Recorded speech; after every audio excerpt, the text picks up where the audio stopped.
Baby blue blood flowing through our veins. Sitting in the bleachers in the rain. We've shed a million tears and drank as many old style beers out at the game. Let's go coffee, Son Ranto. With Michael. Son Ranto. And Crawly. Son Ranto and the lovable loser. Son Ranto. With Michael. Son Ranto. And Crawly. Son Ranto and the lovable losers. Son Ranto.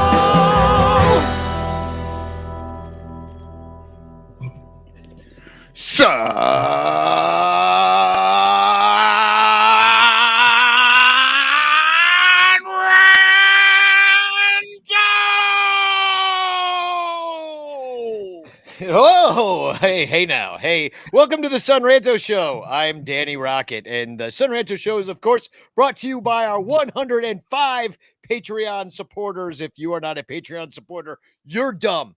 And but you can do it at patreon.com/sonranto. Become one. Yeah, that means we got one since the last show. We had 104 last week. That's maybe great. Maybe I misspoke. I thought I don't know. I just made that up out of the blue. Come on, man. We're trying to get to 108 here. Exactly. We need to get 108, and then we'll win the World Series. I understand that's how that goes down. And also, once again, because it's been so much fun, we're going to do a chance for a chance. Look at this one. I got a Frank Chance postcard. All you have to do is type into the chat, whether you're on Facebook or YouTube or Twitter, wherever you're watching, and you type in #chance and whatever else you want. Where are you getting all these postcards? What did you like to know? No. I know where to get these and no one else does. And it's nowhere you would normally think you would get them. His underwear drawer. No, right next to the Playboys. Once I'm out and they're out of them, then I'll tell you my secret where I got them this entire time. But it's nowhere you would think. Mysterious. Type chance in and we're gonna give away me writing you a postcard at the end of the broadcast today. And also I want to say congratulations. I had a nice conversation with last week's winner on Facebook, Jerry Zanutig, who I believe, given his last name, is a maker of fine confections or chocolate bars. Doesn't he seem like the Zanutig bar? Isn't that? Yeah, I'm with you. It's like Zagnut, but all like twitched around. But he won last week. He's Canadian. And he won, so I had to put extra postage on that postcard. I was like, fuck, this second weekend, I'm putting like 4 stamps on a postcard. I can't even write anything. Is that because they test it for COVID on the way through? Like it just takes extra processing? Yeah, exactly. Half of it goes to the Mounties, I think. So I don't know how it works, but I wasn't the only one who had an exciting weekend. Crawly, you had the weekend of your life. First, you go down. Well, tell us about your weekend. Friday, you go to the big expo. You meet a bunch of Cubs. Saturday, you meet Frank Schwindel and Coomdog. You got to tell us all about it. I know you got pictures. You got stories. Wait, you went to Coom's Corner? No, he did not. No, I did not. But I will tell you, it wasn't on a Friday, actually, but everything was on a Saturday. So imagine. It was all one day. It was all one day. So I drove all the way down because I'm an autograph hound to Hoopston, which is about 30 miles north of Champaign, Urbana. And there was Pedro Strop and Frank Schwindel. And I'm like, hey, Frank, how you doing? So I'm down there. And I talked to Stropey a little bit too. Those guys everyone was cool about it. And it's just like I said, this guy's built this awesome store kind of just in the middle of nowhere. And he gets these people to come out. It's built a good enough reputation. And so I saw Frank in line and I'm like, yo, Frank, Patrick Wisdom stayed till 1:30 a.m. Club 400. What are you doing? And he kind of said, oh, shit. Hold on. Wait a second. You said you saw Frank in line. Was Frank waiting for Strope's autograph? No. So I'm in line and there's the 2 guys sitting there. There's Schwindel first and then Strop. So I was just doing some smack talking of little smack talk. That's all. Just telling them, hey, you gotta kind of be there. But what ends up happening then? You invited Stropey to Club 400, but I did. And actually, it's funny because Julian Martinez. Yeah, Julian Martinez is Sammy's batting coach, and I was asked if I could give Julian Martinez's number to Pedro. So I said, Pedro, Julian's gonna be at the party tonight. Here's his number. Give him a call, and you're welcome to come by. And then he started being like, well, what's your number? And I'm like, oh, okay. So I gave him my number, but he never came by. Pedro Strop asked you out? Dude, I felt so bad for all the girls I never called back in my lifetime because I'm like, why won't he call me? Why won't he call me? But yeah, he never called me. It was kind of a little disappointing, but hey, the party was a blast though. But he didn't give you his phone number. You just gave him yours. Yeah. I didn't give him mine. He asked for mine. Yeah. I just give him my number. You should have been like, text me so I have yours. It'd be like, cool. Boom, boom, boom, right then and there. And that would be calling him right now. It happened so quick. It just kind of was out of there. But next thing you know, now I'm driving 2 hours back north in the unplowed roads of rural Illinois to go to the Coomer Schwindel thing. So Coomer came first, and Coomer is just absolutely every bit as fun as you would think he would be. Great guy. And so we actually had 2 Q&A sessions. Stuart was interviewing Ron Coomer, and I mean, you just knew the guy was a perfect fit for Club 400. Just funny, outgoing, a lot of great stories about his time in the major leagues, how much, he loved playing for the Cubs. He only played a short time for them, 1 season. But it was an interesting season nonetheless. But it was a lot of, we actually had 3 Q&As because Julian Martinez did a little one too. But it was absolutely a blast. And we were talking to him, and then Frank Schwindel came, and Captain Cubbo couldn't make it. But if you know Captain Cubbo, I don't know if he's watching tonight, but he always comes up with these he reminds me of Danny. Like a lot of people get like certain things signed, but like Danny had Carl Edwards sign a can of string beans, or Andre Dawson with a death certificate. It's right behind me, right there. Captain Cubbo makes a lot of his own stuff. And so he's very crafty, like his whole outfit he made, and so he gets Frank to sign this. So I went upstairs and got it signed for them. He made this right here, this little tank with the hat with like a Frank Schwindel with like a W thing, and the tank makes noise and does all this shit. So I had him. We need to talk to Captain Cubbo and explain how he can turn that tank into an NFT. And then it'll actually be worth something. Exactly. But that was there, and it was absolutely, it was fun. And Frank was such a good sport about it too. He has a 1-year-old, and so they haven't gotten out much. And they were like, "Yeah, we're not doing 130." But he was definitely cool, and again, telling stories, and he's just a good-natured guy. You know what I mean? And when you talk about some of these guys that are just getting their shot, they're happy to get it. So a lot of times when we've had these guys like Rizzo and Schwarber and Zobrist come out, they're big guys and they're kind of very careful about, what they do and what they say and stuff like that. But like Schwindel and Wisdom, they're just soaking it up. And so they're really fun to have out there, man, because they know that it might be there less than 15 minutes. Take it all in, absorb it, enjoy it. Absolutely. They rode the bus for 10 years. They've been in the minors. They've been totally, sloshing it down there. And then they get all these Cub fans cheering in their face. Dude, these guys have never had this, even in the minors, because that's not how the fans act down there. And if we know Cubs fans, these guys are going to be on the circuit for the rest of their lives if they want. Like they will always show up. It'll be, rookie home run leader Patrick Wisdom and Frank the Tank Schwindel. Like this, just people are just going to be nuts for these guys for the rest of their lives if they want. 2 years. I mean, look at Baker. Baker played 1 year, and he was the coach for all that time too. But speaking of phone numbers, I actually have John Baker's phone number, and he has mine. He has never texted me, and I have never texted him. So I don't know if it actually works.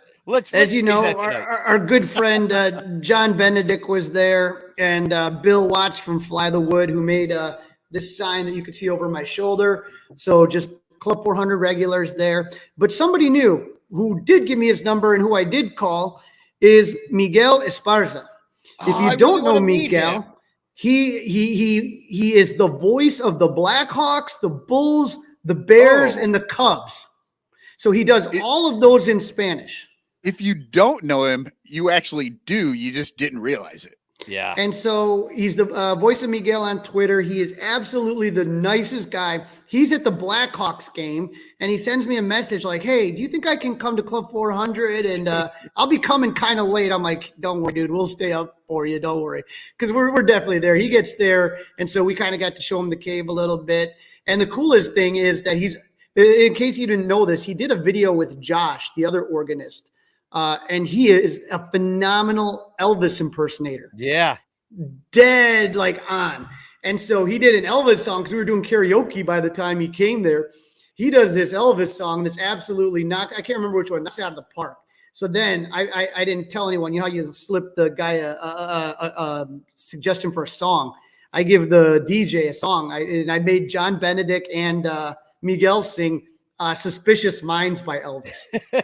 It was absolutely go together. Oh, so good, dude. It was amazing. And so tengo una idea para tú y yo y Miguel y yo hablamos como esto en Twitter sobre un show donde nosotros hablamos todo sobre los cachorros en español para practicar español. Sí, podemos hacer eso. Sí, podemos hacer y él quiere hacer eso también. Yeah, todos vamos los a ver. niveles. Sí, necesitamos juntos con Miguel. Necesito practicar como esto. Okay. Yeah, and we were making fun of Michael the whole time. We didn't even know because it was in Spanish. Oh, I know. You guys are slow enough that I can't actually pick out what you are saying in general.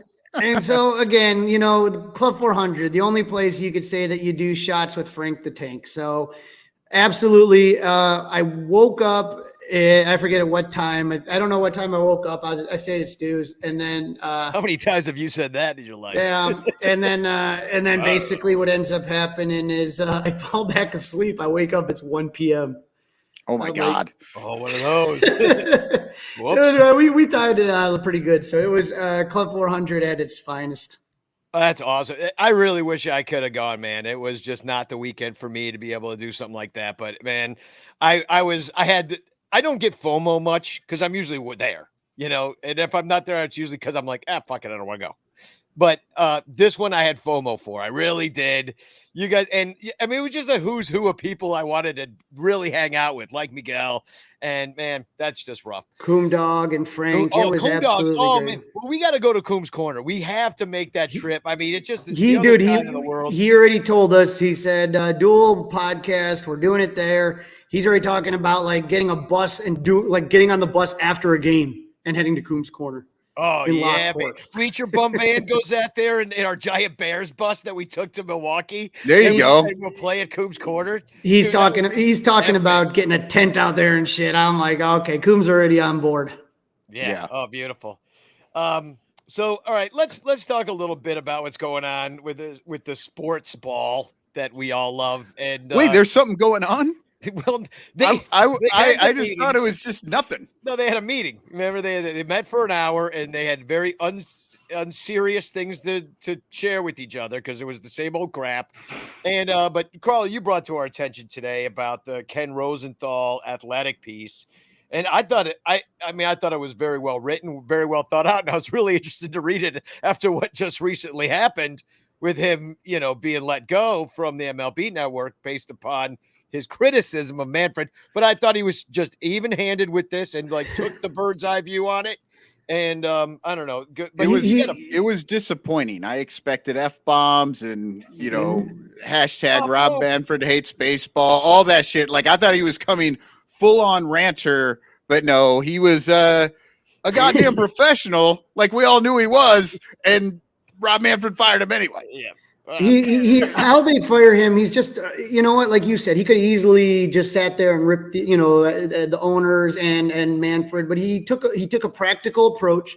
He was honest about things, and again, honest to the point that I'm sure Manfred doesn't like the article, which makes me like it. But it does talk about how there's, you know, he's trying to be honest with everybody, that there's been 8 work stoppages from 1972 to 1995. Think about that. 8 work stoppages. And obviously the last one in 95.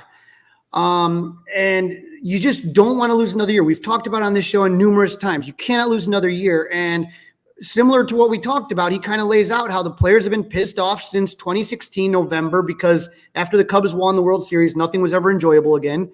And the players were upset because they got absolutely pantsed in the last CBA, and the owners were happy because they got the advantage for the first time in 40 years, because the MLB union's been pretty strong. But at this point, you cannot sit there if you're the players and expect everything to get overturned that you fucked up on last time. And if you're the owners, you can't allow the sport to be destroyed. You have to be somewhat reasonable on this situation.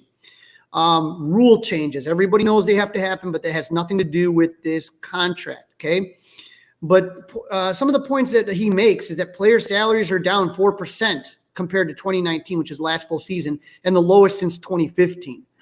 But the difference between now and, say, 1995 is two things have changed. The owners used to be able to control the narrative because there was no social media in 1995. Okay. Yeah, it was rich people reporting on rich people. Yeah. Yeah. So against the point. I mean, yeah. Well, what's his name? Mike Piazza is like went on Baywatch just to like make money. Right. And so it completely changes the narrative when the players can do things like make the shadow silhouettes in solidarity. The other thing that's changed is tanking. Okay.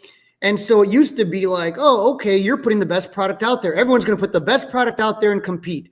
And since, you can't say that anymore. Okay. I mean, even the Cubs used to try to fake it. You know what I mean? Sign some guy for a big contract. But like now it's like, yeah, we're not even trying. Like you can't even say the Pittsburgh Pirates. No, they tell you we are going to lose 100 games for 3 years straight. We're going to get these draft picks, and then we're going to win the World Series in 3 more years. That's what they all say when they do this. And it's like, and fans are just like, oh, okay, yeah, that's what you do. But the players hate it, and if teams aren't competing, then you don't have teams going for the big free agents. You have like, a third of, which is 10 teams out of 30 not involved in going after free agents. And that's a problem. And it just makes for shitty baseball, uncompetitive games. Now, what Rosenthal said is that the union might as well just give up. There's no way the owners are granting earlier free agency at all. That's just not, the 7 years that we talked, the 6 versus 7 with Chris Bryant. Not going to happen. But what he thinks that the union should focus on is higher minimum salaries. Baseball's workforce is 65% minimum salary players, okay? And they have the lowest minimum salary out of any professional sports league. Yeah. He talked about adjustments to the draft to include a lottery and extra picks for teams that reach a certain level of performance. So rather than you getting the best pick, because you sucked, how about having extra picks for teams that did really well?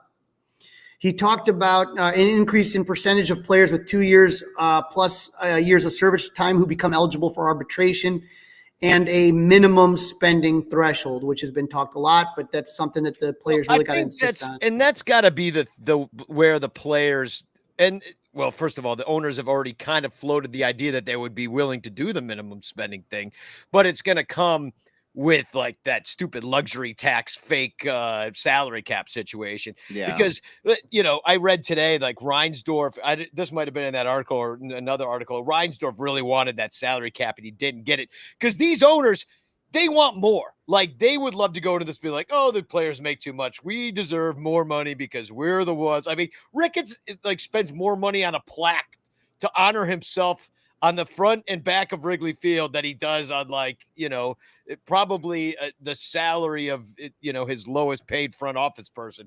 It's just like that was something that Ken wrote up in the article, and we've talked about too, is for Manfred, it's a minefield everywhere he looks because you have the owners who pay his salary, basically, who make sure that he has a job. He has the players who you don't have a league without, the fans who everything is riding on. And then within those owners, you have the large owners versus the quote, small market owners. And he has to deal with all that. And that's interesting. That is the thing that the stone that I don't think we've turned over on this show too much is when I think we've talked about it a lot because we've talked about the damage that Reinsdorf has inflicted. And that was the 95 work stoppage.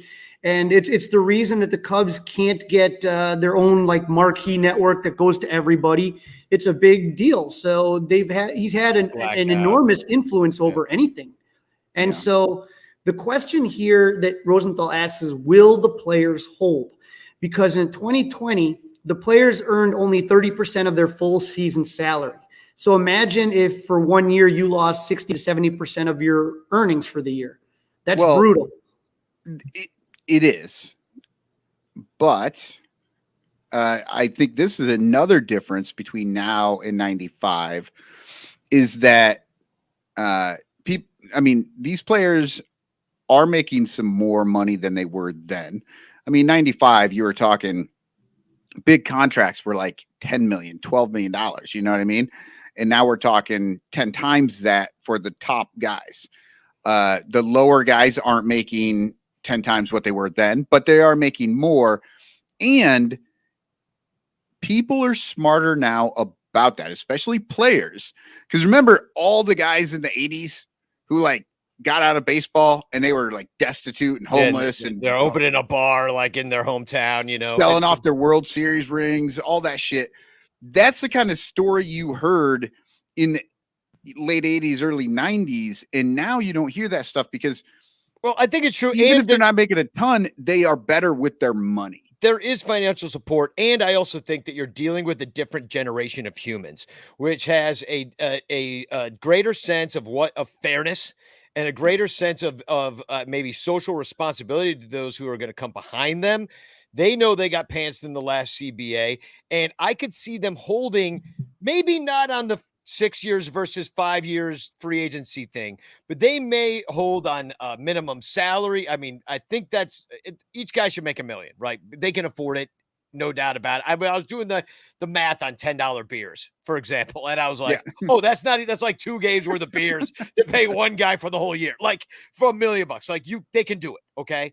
So it's like, all this stuff can happen.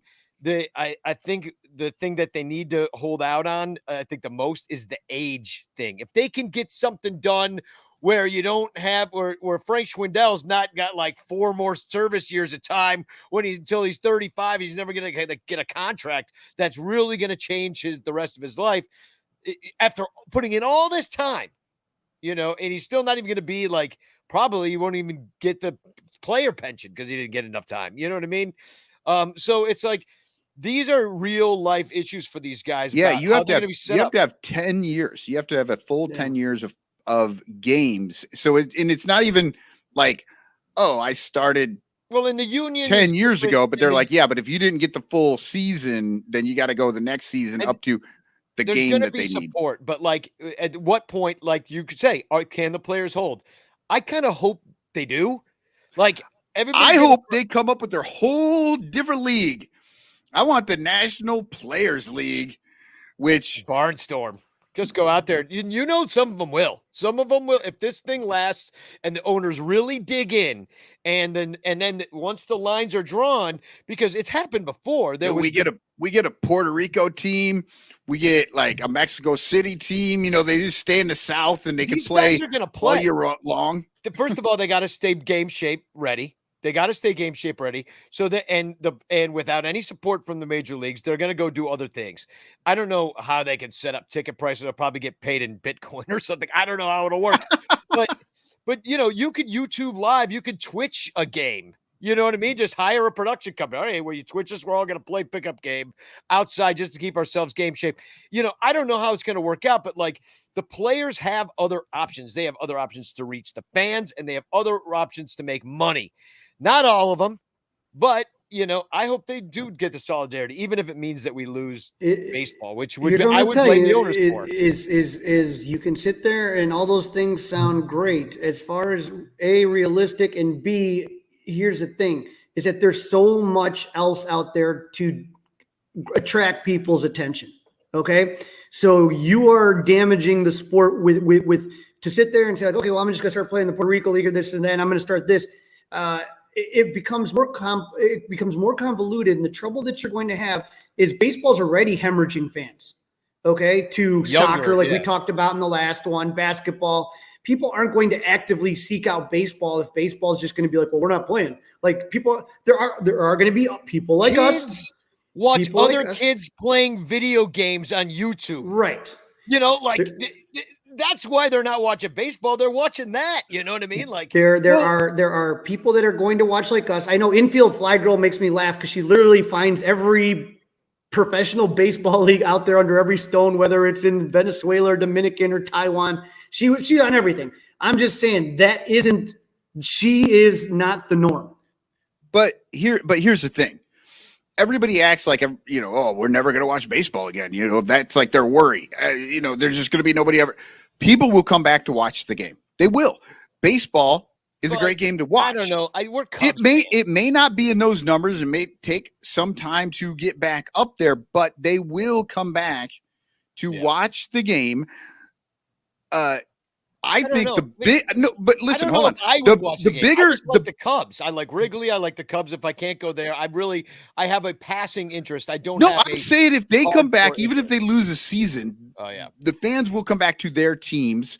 And the thing that I can't imagine, like, I don't understand why people aren't talking about, like, the thing that's going to make people go away more than players fighting for a better cut of what they should be getting is all these stupid fucking rules. Like, they homogenize and change this game from a rule standpoint to the point that no team looks any different than any other team. Yeah. Well, that's going to hurt the thing more than a lockout or a strike, I think. The only quote unquote, the game itself is a 3 true outcome, boring. We beat that complaint with a I almost said we beat that dead horse with a stick. That's not the phrase. But the thing that I don't know, it's hard to go back over all the things we've talked about over the course of the years about what is wrong with baseball, because they're not even going to try to fix that in the CBA. That's not even going to be part of it. Bill Watts said, people will come, Ray. But no, they're not going to try to fix that in this CBA. The only thing they may add in the CBA that would be different as far as like how the season or the games are played is extra playoff teams, which is another way to ruin the game. Well, which is probably the biggest way to ruin the game. And DH in both leagues, just to make Michael happy before we cut the break. Yeah, those are the 2 rules. Yeah. And cut the break. Those are the 2 rules that are actually going to ruin the game the absolute most. Cut the break. Cut the commercial. Yeah. No, those are the 2 nails in the coffin that when those get pounded in, it's over. Yeah, it will absolutely ruin the game. This is mostly just a money conversation. They're not even having a baseball conversation in there, except for maybe tanking. But yeah, but if the baseball doesn't work, then the money doesn't work. I've got an idea. Let's go to break, and then when we come back, we're going to talk about a little bit more about the business of the game, because Scott Boras was hired by Carlos Correa, which changes the game slightly, maybe. We're going to talk about the Cubs' international signs. Cubs actually got some new players, if you quote unquote call players that can't even shave or drink or enter the country. Yeah, or enter the country. Yeah. And we got a lot more to talk about, but we'll get to it, and then we'll talk more about this on the Green Room app afterwards. So we're going to bring that back. We're going to talk at 8:00 tonight, or a little bit thereafter, on the Green Room app, and a post-show conversation. To download that, follow Son Ranto Show, and we're going to have a conversation with you. You can join in; it's interactive and stuff. But real quick, here's just a real quick commercial. Use our shopping links. If you're like most Americans, you buy shit. Lots of shit. Sometimes you buy shit for other people. Sometimes you buy shit for yourself. And sometimes you buy shit you have to buy just to stay alive. So why not buy shit through the Son Ranto affiliate? Links at sonranto.com/shopping. We've got tons of shit you can buy. Go to sonranto.com, click on the shopping link, then click our ads and buy shit. We've got Amazon. They've got tons of shit. But you can also buy MLB shit, NBA shit, NFL shit, Fans Ed shit, Southwest Airlines shit, Fanatic shit, Reebok shit, Wine of the Month shit, Beer of the Month shit, Bear Mattress shit, StubHub shit, Lid shit, Sports Memorabilia shit, Volcanica coffee shit, Vibrator shit, Condom shit, Bag shit, NHL shit, and Audible membership shit. There's a whole lot of shit that can help the Son Ranto Show stay on the air so we can keep talking shit. So buy shit today through sonranto.com/shopping. Thanks. Cubs Jesus thinks you're the shit.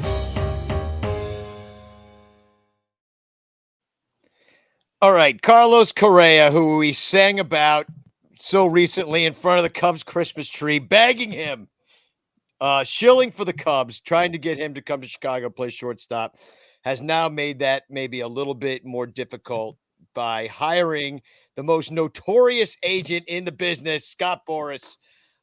You know him, you kind of love him, but you kind of also hate him. There's Crawly with him. So Crawly, you're good friends with him. You tell me I mean, what I've read is that it's going to maybe make it so that all Carlos Correa got was kind of a BS offer from the Tigers, which was not as much as Corey Seager. I think that Carlos Correa is the bigger shortstop prize.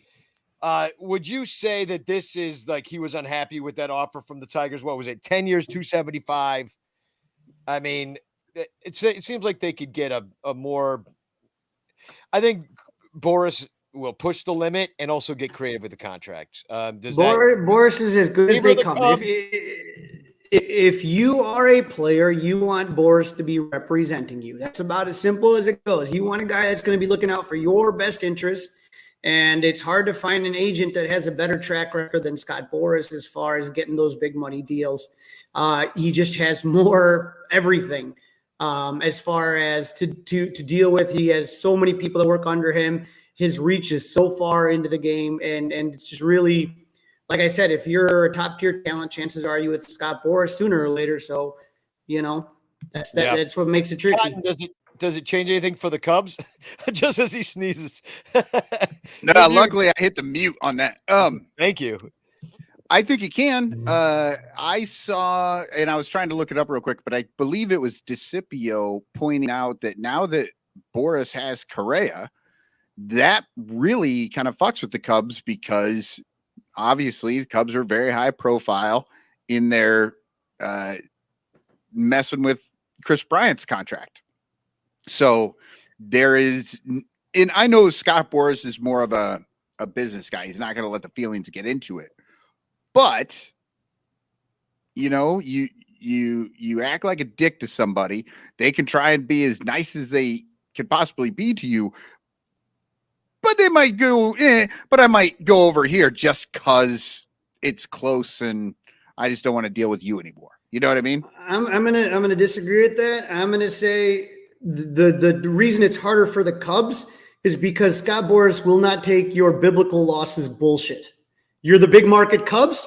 Great. Pay us like a big market team. So it's you aren't going to get away with any of that shit with Scott Boras.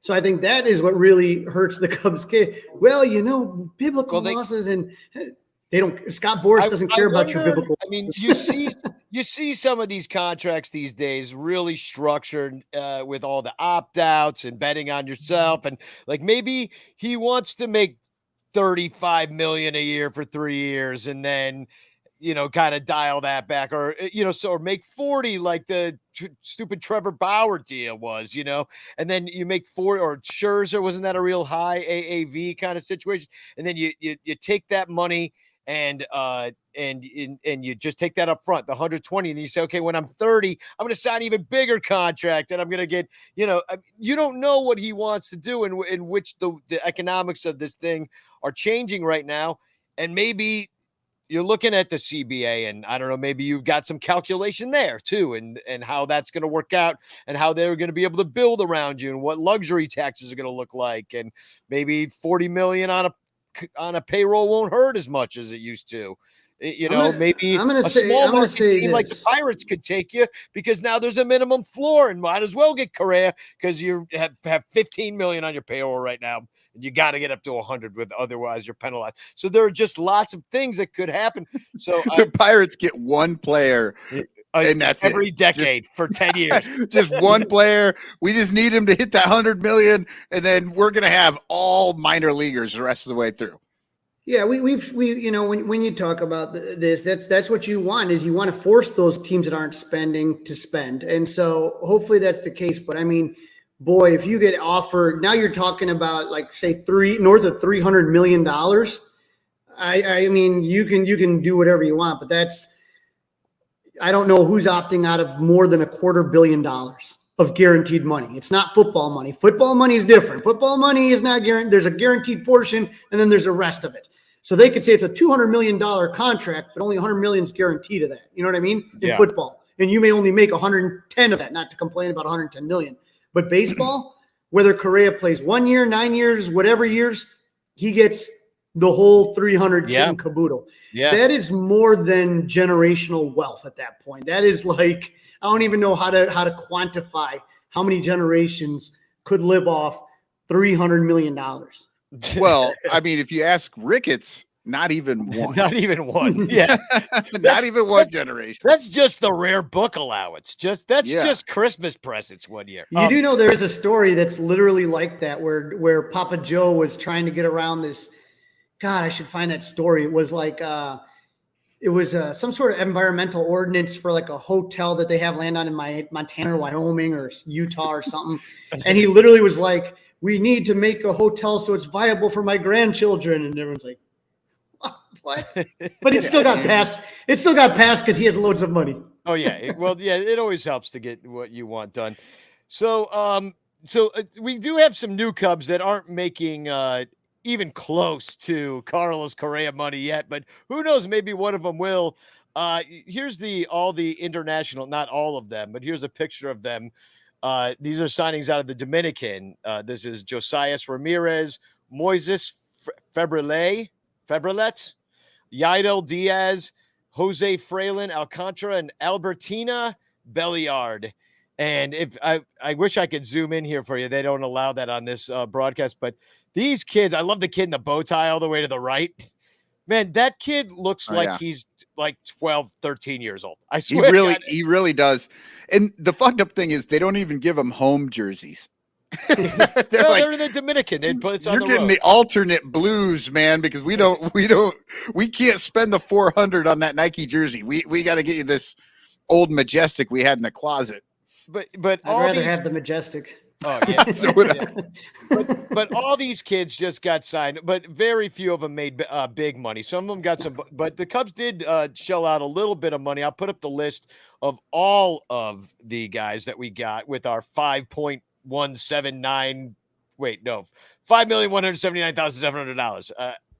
That's how much the Cubs had to spend in their international draft, and most of it went to Adnan Sanchez. Probably Aiden. Oh yeah. No, it's Adnan. Adnan. Adnan. Yeah. Okay, Adnan. In Spanish it would be Adnan Sanchez. Yeah. And then but he's from Panama and he's a catcher. I've got too much suburban white kid going through my head. Aiden. Well, I was going to call him Adnan, like Adnan. Aaron. Yeah, Aaron. But here, Greg Huss, our good friend from what's the name of his thing? The Cubs prospect. Northside. Northside. Yeah. Bound. Northside Bound. Yeah. Anyway, he tweeted this, and this is the Little League World Series. We can't see it, Danny. Oh, you can't see it. You got the brand still up. You've got two things up. Oh, okay. All right. Hold on. Technical difficulties, mostly user error. All right, there we go. And so I got this is Adnan Sanchez in the Little League World Series. I'll make it full screen so you can really see it. Oh, nice. Yeah. So check this out. A little more. Ooh, that one hit to left and well hit. It is on its way and gone. Our second Little League World Series. The crowd goes nuts. Adnan Sanchez. Adnan, yeah. That was a big fly.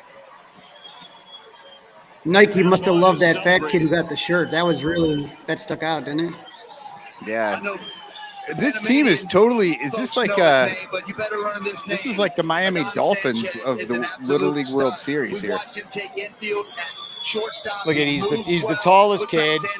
He's huge. He hit that ball a freaking mile. Like, I don't know. When I saw that, I actually got excited. And I'm really cynical when it comes to these young kids. And I know it's the Little League World fastball.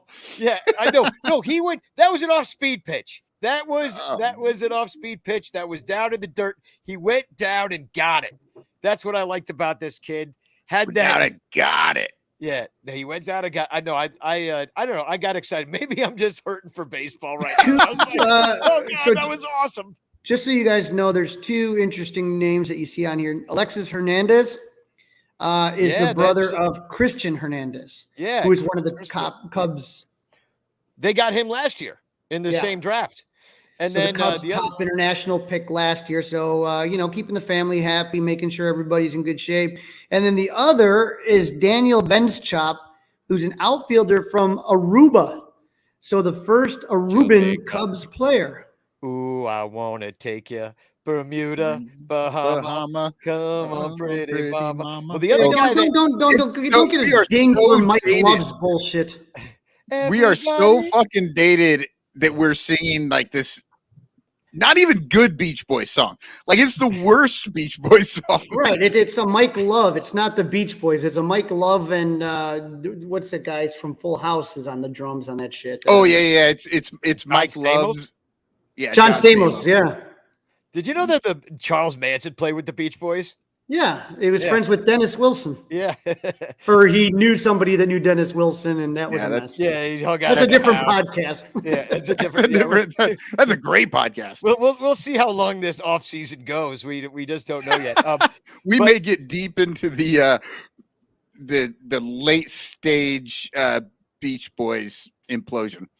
Smile, sandboxes. It's gonna get crazy, dude. There was one other guy that made money in this international draft that got a lot of money, and that was Jefferson Rojas, a shortstop, and apparently also a web developer. He says, "Don't settle for mediocrity. Take a chance. Take a risk." That's what I like to see in my life. Wait, that's not his real picture, is it? That looks like the guy from Schitt's Creek. No, I think either that or he looks like the guy from Big Bang Theory. Yeah, exactly.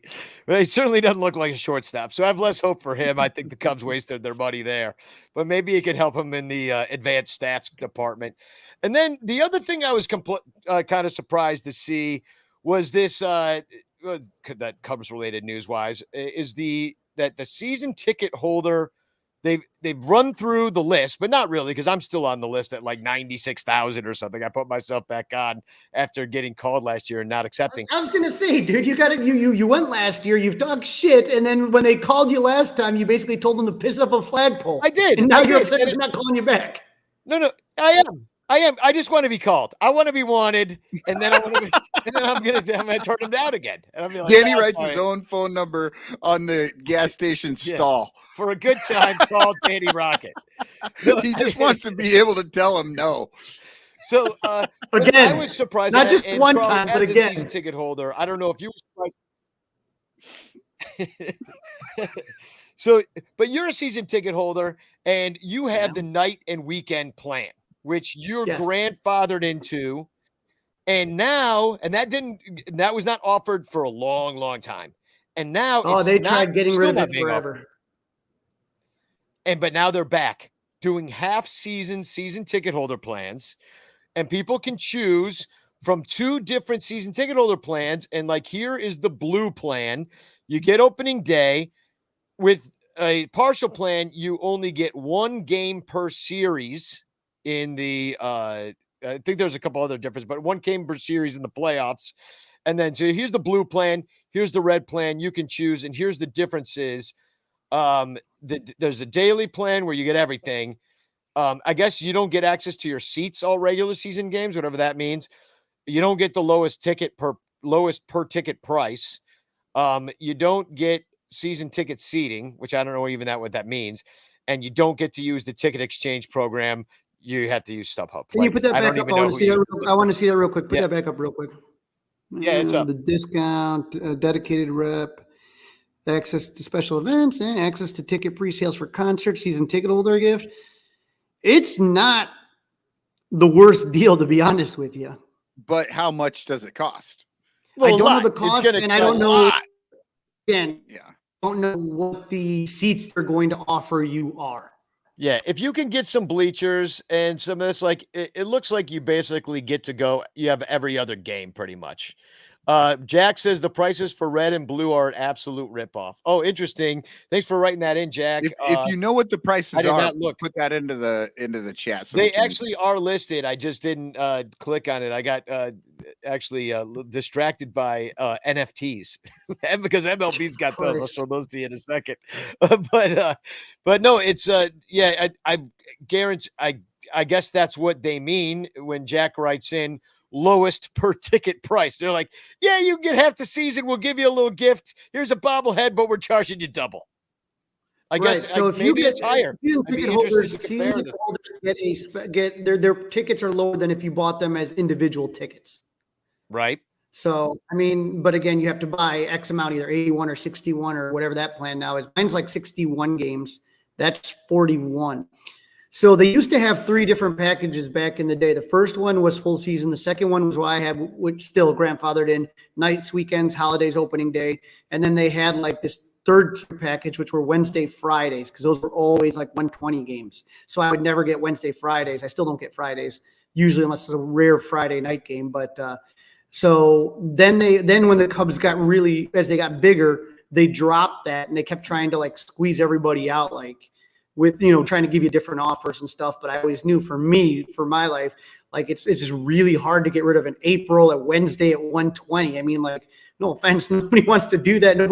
Most people, we'll talk a little about Lee Ely in a little bit, but most people cannot do Wednesday at 120. So, well, you won't have to have any April games this year because they're not planning on it. Nope. I don't think at this point. Anyway, I was kind of surprised to see that. And also I wanted to keep everybody up to date. On 11/29/21, I was 95,636th on the list. I am now 95,547th on the list. So I'll be keeping track of that. So that's only 100 people. That they panicked. They couldn't. They only had 100 no's, and they panicked for half seasons. Do we need a Shawana meter? I mean, sure, but it might get worn out if it's made of cardboard because 95,000 seems like a long time. It's so big, it doesn't fit like on the camera. Yeah. You got to back up. Yeah. So we're going to take another really quick commercial break. It's all about our swag, and it's a very sexy commercial. Also in the chat, if you want a chance to win a postcard sent to you by me, #chance in the chat. Do it. You can win Son Ranto swag. Do you like having sex? Me too. That's why I always wear my Son Ranto swag shirts every time I'm looking to get some. It's the only t-shirt guaranteed to get you laid. Knock boots in your shankless shirt. Bump uglies in a Ranter long sleeve. Ride the skin busted Tuna Town in a Dabbing Cubes fan shirt. Take gold one-eye to the optometrist in your bull penis awesome attire, or smash pissers in a Spagog shirt. Son Ranto swag shirts are just like people. There are many different sizes and colors to choose from. Plus, at Son Ranto's swag store, you'll find vintage John Baker Day, Designated Hater, and Matt Cameron drawn rally titty designs on everything from shirts and hoodies to baby onesies, bags, and hats. Go to sonranto.com/swag and check out all the sexy styles guaranteed to get you laid. You'll be stuffing the soft taco in no time. sonranto.com/swag, guaranteed to get you laid. Wearing Son Ranto swag products not guaranteed to get you laid. Son Ranto swag is not responsible for your sex life. Son Ranto swag is for entertainment purposes only. So I said I was distracted by the MLB's NFT page. I happened to see something when I was surfing around, and look what they're trying to sell people now. I just got to show this to everybody. You can now, I guess it's on there.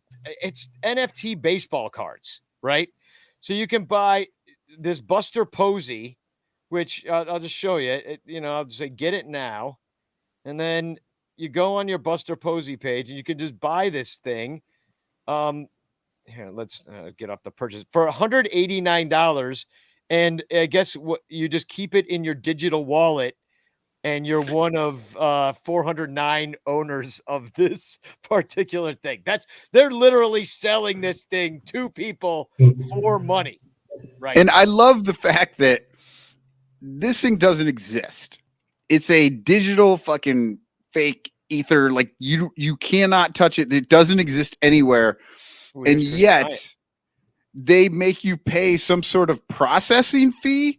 Like it's $175 But then you click on it, you're like, 180, 950. I can't do this. I can't afford it anymore. Well, the Bitcoin wallet people need money. You know, this doesn't grow on trees. Oh, wait, it Take does. it out of the fucking 175 that I'm already paying. Like, why is there it doesn't exist. I do. What like am I paying a service fee on? I do like the price of this Chris Bryant, though, quite a bit. 69.6. Nice. Yeah, look at that. Oh, nice. 305 of 400. It's a nice price, but all it does is like wave around. Like I want to get in on the racket. Okay, so I've made my own NFT that you can you can send me some Bitcoin, and here's how I'm going to put it. The first person, this is how this NFT auction is going to work. The first person to send me any Bitcoin or ETH or whatever the hell it is gets to get this NFT. And here's what I. He said F, not meth. I'll take meth too, because you can actually sell that. But, your picture looks like it's on meth. Yeah. So this is my NFT. You see, I sided in the corner. That's it. And I'm gonna. This is kind of an abstract piece, so I'm gonna let you decide what it all means. But Matt Kammerer just punched a puppy after he looked at that.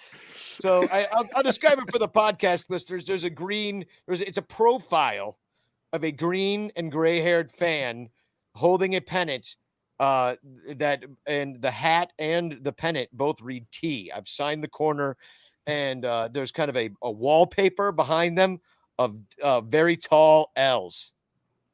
So this could be yours. All you got to do is go to my Twitter profile, and there's, the little tip app. I can now accept Bitcoin at strike.me / or /. I don't know which one to say. Here I am.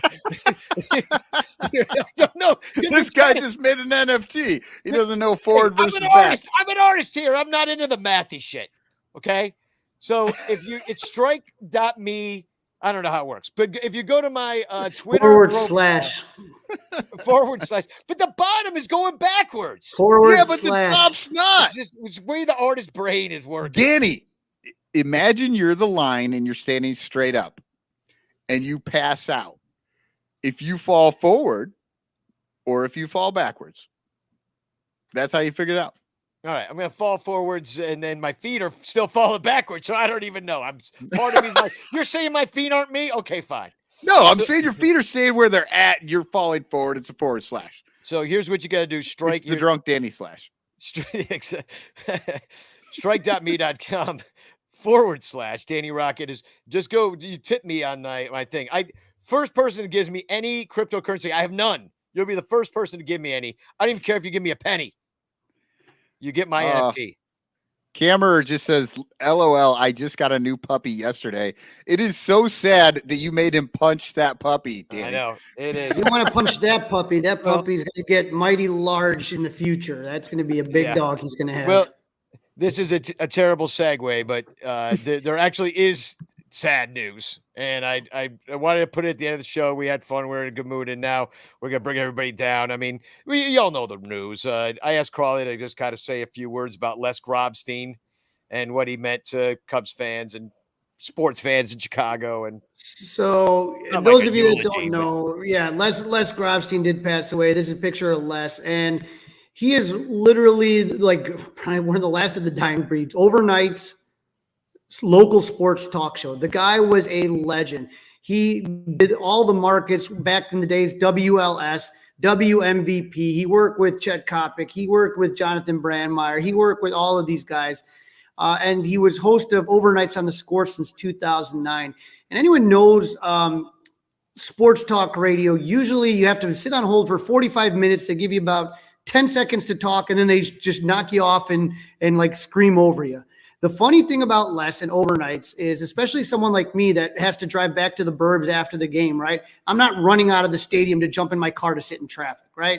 I'll sit around, let the crowds kind of finish whatever beer I have left over, chill out for a little bit. By the time I would get in my car, the post-game show is about halfway over.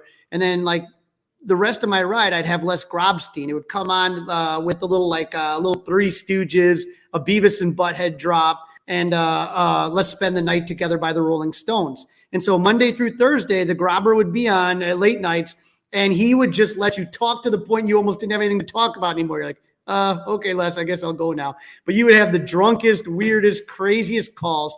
It was just fun listening, just like it wasn't serious sports talk radio. Like if you really wanted to have the best, but the Grobber was the best. And the thing he was most known for, it was his photographic memory. He would literally say, I was there. And he was literally at like every Chicago sporting event in the last 60 years. He would go to teams that would literally have 5 people in the stands. He's like the Chicago professional rugby team. And like nobody would go except for Les and like 10 rugby players who were like friends with these guys. He would go to every fucking event, everything. But the thing that Cubs fans will always be able to thank Les Grobstein for is this right here.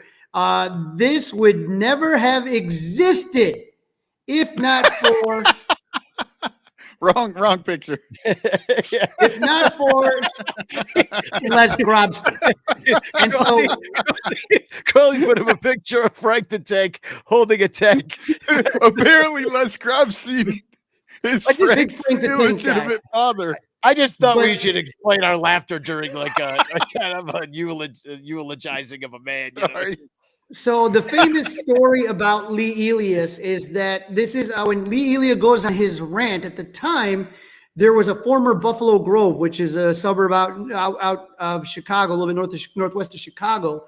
And he had come back, and I forget what team he was playing on, and he was dating some model or something at the time. And all the reporters, the beat reporters, went to the dugout to interview this local boy come home kind of story.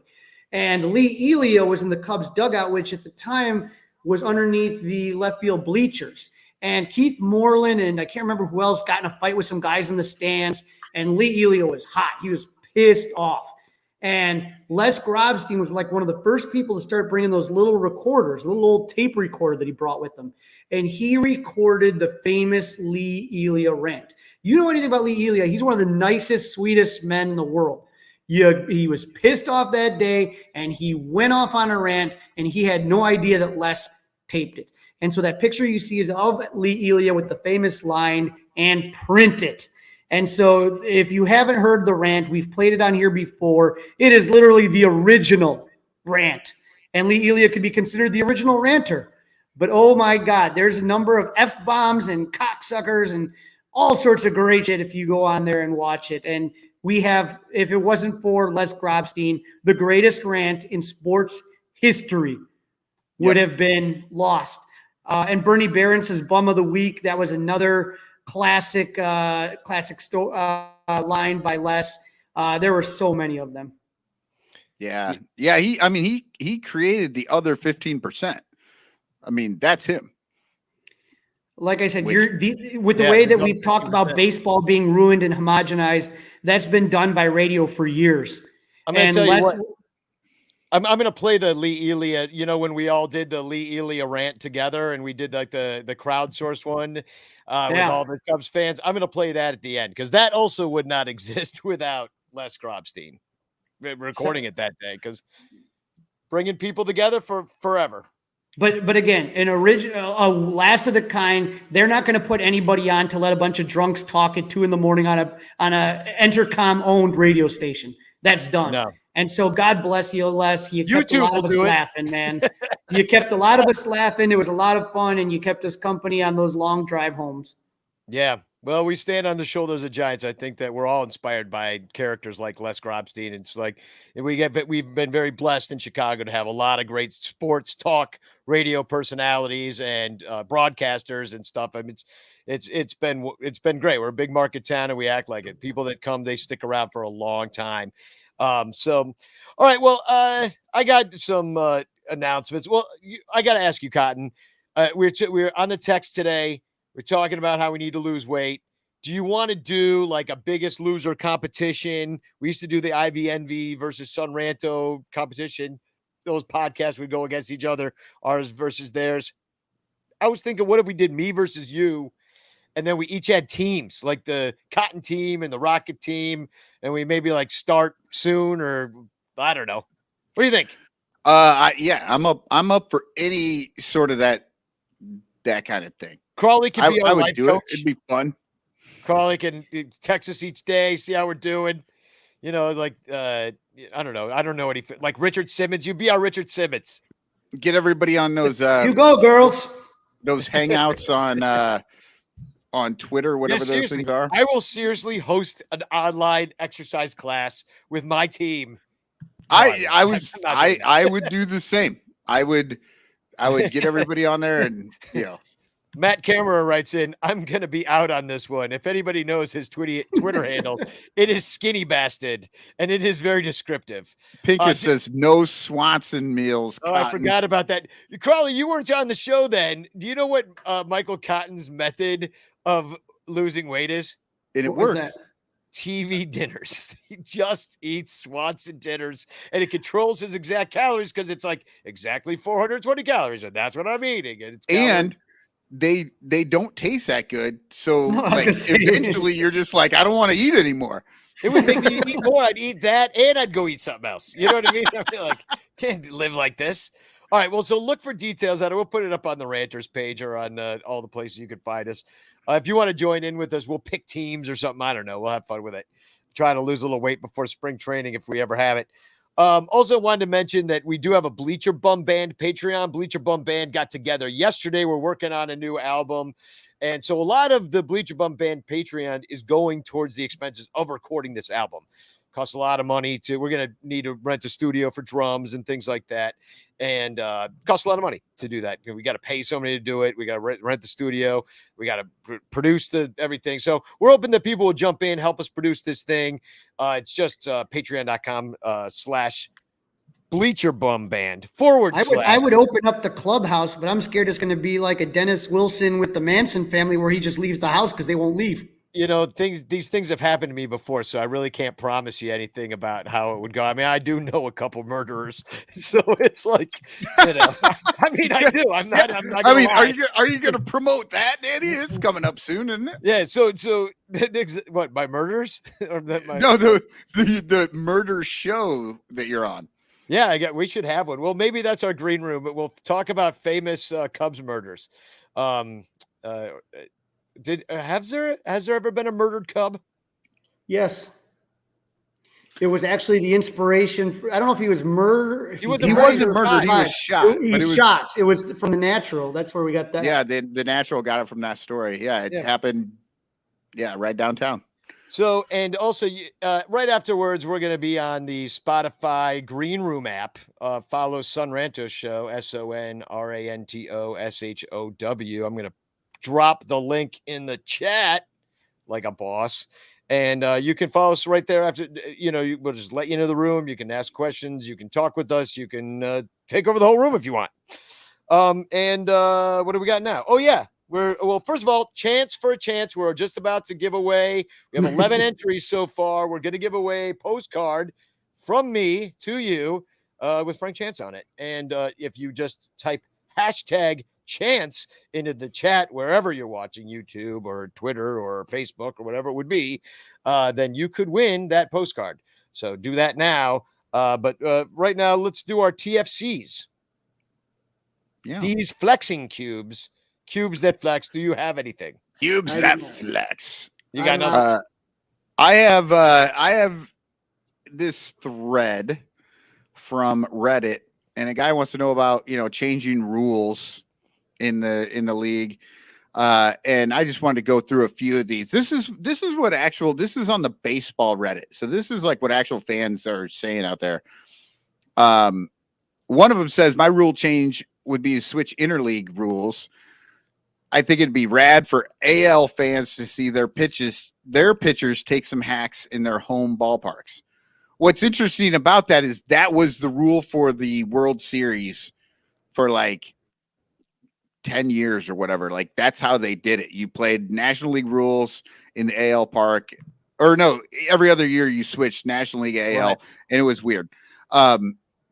Then a Mets fan says designated runners. How many times have I said that shit's coming? Easiest way to get stolen bases back into the game. Well, they're called pinch runners, but like no, he's saying a designated runner. so that they'll Yeah. steal more. That's his thought. And then manager of each team has to hit fourth in the lineup. Hey, Grandpa Rossi, man, I take that. Let's get back to player Better than managers. Tony La Russa. I'm okay with that, right? Player managers will do that sort of stuff. And then there was one more. Oh, base runners must pound a 40-ounce beer before they advance. No more of those sliding gloves, but they can duct tape that 40 to their hand when they run. that happens every weekend in the spring out by the lake on the ball field with 16-inch baseball. You can watch. Somebody responded, David Wells just unretired. I do have a TFC right here.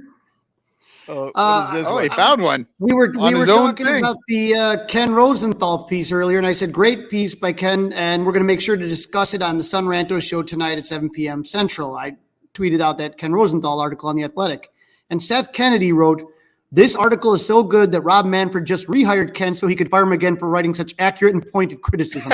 How dare he?" Oh, good one, Seth. All right. Well, I got like kind of a two-parter, and I stumbled upon this really just through the back door somehow. So let me just put this up. I'm not gonna. I was gonna say Danny's dropping a lot of innuendos that are just like. I'm not gonna tell you where I got it. I'm not gonna even tell. Well, you, it makes me think you were searching for porn on the internet, and you came across these flexing cubes. Well, let me explain. I'm not going to explain much because I don't want to give away anything. So here's just this. It's Addison Russell. So a little birdie told me that it's your 60th wedding anniversary. I want to say congratulations and what a beautiful time of year it is to celebrate love. I also know that you spent your 50th anniversary at Wrigley. Wow, what a great way to spend your 50th. I want y'all to have 60 more beautiful years together. And I want you to know that that would make them 140 years old minimum by the time. Minimum. And holy shit, somebody decided that they wanted Addison Russell to give their wedding anniversary. Like, what in the fuck is going on? Yeah. Well, yeah. So, and then, so I went on watching. I couldn't look away. And then, no, I was seriously just like, I was just wondering where he got the crocodile hunter's wardrobe. But do they sell that as a Halloween outfit, or how does that go? it's Addison Russell. I believe he bought Farrell's hat from that one video that he did. I just saw the video and I was looking for where Curious George was. Was that? It's the man in the yellow. It's Addison Russell. Terrible. So I kept watching, and then you're gonna have to go look this up also on your own. But check this out. Yeah, my number is 857, and it's my personal number, so you can text me anytime. I don't I mean, I obviously cut out his number. I don't want to be a party to it. You got to go find it yourself. But what is he doing? What is he doing? That's the message he sent to the wife right after he did his anniversary thing. So he's like, "Hey, baby." I did manage to copy it down, and I have his number saved in my phone here. So if you want, we could give him a little texto. He's got an iPhone, little iMessage. What should I say? All right, I'll start with that. I'm interested in the chat. Maybe we'll talk about this on the after. Yeah, go. Yeah, this is it. Got to be Think on the green about room this for the next couple of minutes. Come to the green room. I will. And what should we text Addison Russell? Can you see my palms sweating? Because they are sweating. And this is what happens. Like, sweaty palms. We're playing with fire here, boys. So, oh my God. Yeah, well, chance for a chance winner. And then are we going to be the only people that buy a burner phone just so we can text Addison Russell? Yes, we are. John Pickens writes in, "I have his pants." That is also a green room story that we can talk about that. from a card show. He had to. Yeah, maybe you should have put that in the first message. Yeah, left him on my phone. Not even Clark gets pants. So, all right, we need to pick a winner. Chance for a chance. Last chance. Your last chance. Hashtag chance in the chat, and you could win. I'm pressing draw. Oh wait, no, I got to share my screen first, sir, so it's more exciting and you can see it happen. Okay, we're gonna share my Chrome tab. All right, can you see it? Yes. All right, here we go. I'm drawing. Jeff Berta became very close last time, if you remember that. Okay. Tim, Jeff, Lucinda, Maggie, Tim, John. Coomdog. Yeah. Congratulations. Is it Cub? It's Cub Doggy, right? I have no idea. Get started. Let's just get on with the Ely. I got to hear this rant. Okay. All right. Yeah, we're going to get out. I got to play one song and then I'm going to play the Ely. We'll see you over on Green Room. But in the meantime, I would say to everybody here, Spagog. Spagog!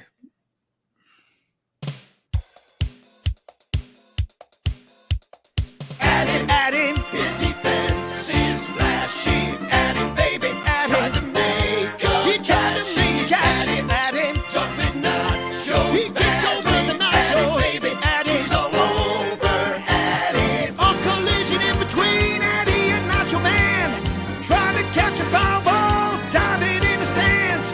Ended up converting his nachos. Chips and sticky cheese sauce on his clothes. But that good old Eddie went back to Nacho Man, brought in some new nachos and selfied with the fan. Hey, hey, hey, hey, hey, Nacho, Nacho, Nacho Man, covered in cheese with Nacho Man. He's covered in cheese. Nacho, Nacho, Nacho Man. Eddie destroyed his nachos. Chips and jalapenos. Nacho, Nacho, Nacho Man. Taking selfies with Nacho. You got to take a selfie. Nacho, Nacho, Nacho Man. Eddie destroyed his nachos. Sour cream and for the team and Nacho, Nacho, Nacho Man. Covered in cheese with Nacho Man. He's covered in cheese. Nacho, Nacho, Nacho Man. Eddie destroyed his nachos.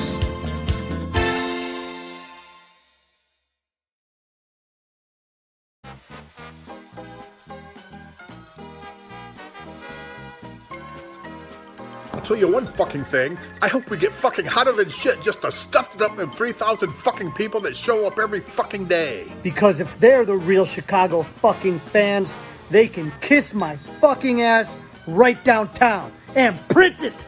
They're really, really behind you around here.